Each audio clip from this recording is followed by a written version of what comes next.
So the other day, Jay was moving a cabinet in the house, and evidently somebody actually used a book to prop up the cabinet. The book is A Golden Guide of Rocks and Minerals from 1957, and it is pretty freaking cool because this is the Golden Nature Guide. The first mineral guide I ever had was the Golden Field Guide. So wonderful. It has like nice hand-drawn like illustrations and stuff in it. It's just so nice. I love that. It's like a color McMaster car, pretty much. The front, there's a photo that really dates it. That one, yeah, that dates it quite a bit. There's the cover of it. I love it. It's just it's so nice and tiny. I'm never gonna have to read this. I love shit like this. Oh, inches, millimeters and centimeters. So that's cool.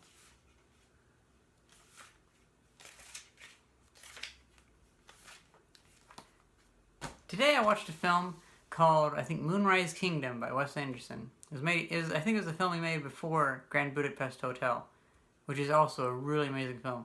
I really liked Moonrise Kingdom. It was really nice. Yeah. Ugh. But yeah, it was just a really nice film. So that's 2 for 2 so far. I've only seen 2 Wes Anderson films, and I've liked 2 Wes Anderson films. And it's not like I like them, it's like, wow, those are really good films. The style is really well made. It looks almost like... Watching his films, it feels almost like a picture book came to life or something like that. Like it's obviously a story. And it feels like more fantastical. Like it feels like it's presented like a storybook would be or something like that. I don't know. At least that's what it comes to me in my head. I don't know.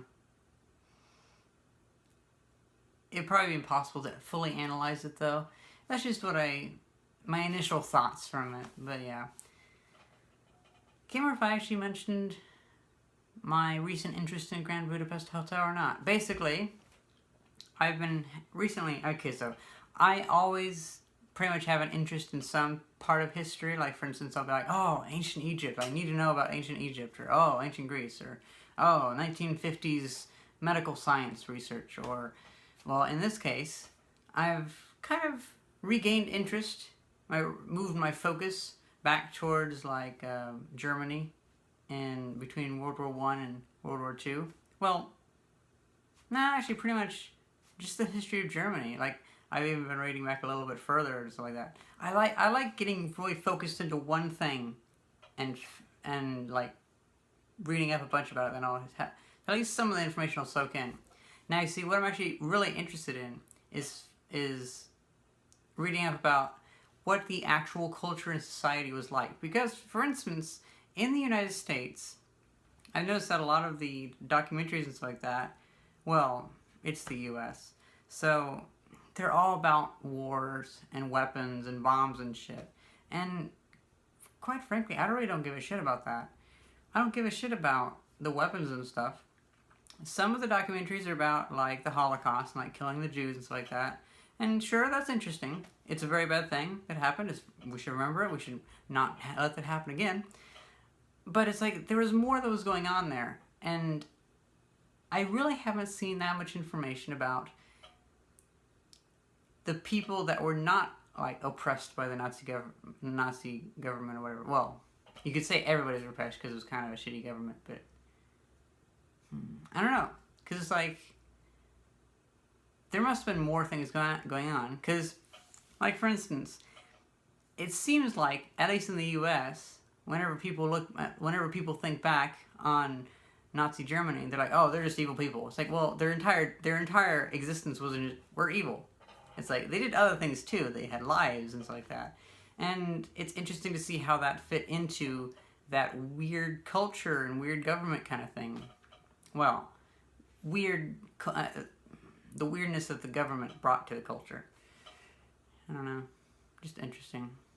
It's also interesting to see how the place of women in German society changed from the beginning of World War II to the end. Actually, no, I'd say from like 1937 to the end, because like originally Hitler wanted them to be like just wives and stuff like that. But then after a while, they were really kind of hard up for workers. So it was like, okay, well maybe we shouldn't. Maybe we should let women work a little more, or like make it more culturally acceptable. You know. I don't know. That's just what I've read a little bit. I'm just rambling though. I guess the third thing. I'll talk about the third thing. I've been thinking a lot about packaging my own food into thermostabilized packaging. Evidently, there's actually a package called a retort pouch. I believe a retort pouch. Basically, it is this from a ration. Such a wonderful piece of technology. It is a flexible can, basically. And it can withstand pressure and stuff like that. It can stay like this for years and years, and then you just tear it open whenever you want to eat. Well, I think that I can actually get machines that can seal food into these for me. That's pretty cool. So, right, the only thing I can't reproduce is the bag itself, and the bags are pretty cheap. So I think what I'm going to do is I'm going to see about making myself a mechanism to seal food into these, like something like ravioli or something like that, and then I can slowly replace that with homemade food. Because I do need to work on cooking and stuff like that, and like increase those skills. So that'd be a good life skill. Because like right now, I mostly just know how to make McDonald's food and breakfast food. That's really all I know. I guess I would have to have a pressure cooker and a vacuum chamber. And I'm thinking about converting, well, you know that oil tank that I got for my scanning electron microscope like a year ago? I want to make that into a pressure chamber and a vacuum chamber. So it can be a pressure cooker and a vacuum chamber. I think that might be possible. I don't know. So I could like, because I'm thinking what I would do is, so we have the empty pouch with one side open. We put the food into there. We put it into a vacuum chamber, pump most of the air out, seal it, and then let air back in, and it sucks it back down. So it's just the liquid and the food inside there. No oxygen to oxidize anything. Then I think what we would do is, once you have this, it is sealed, but there's still probably bacteria inside there, so it'll probably go bad within a very short time.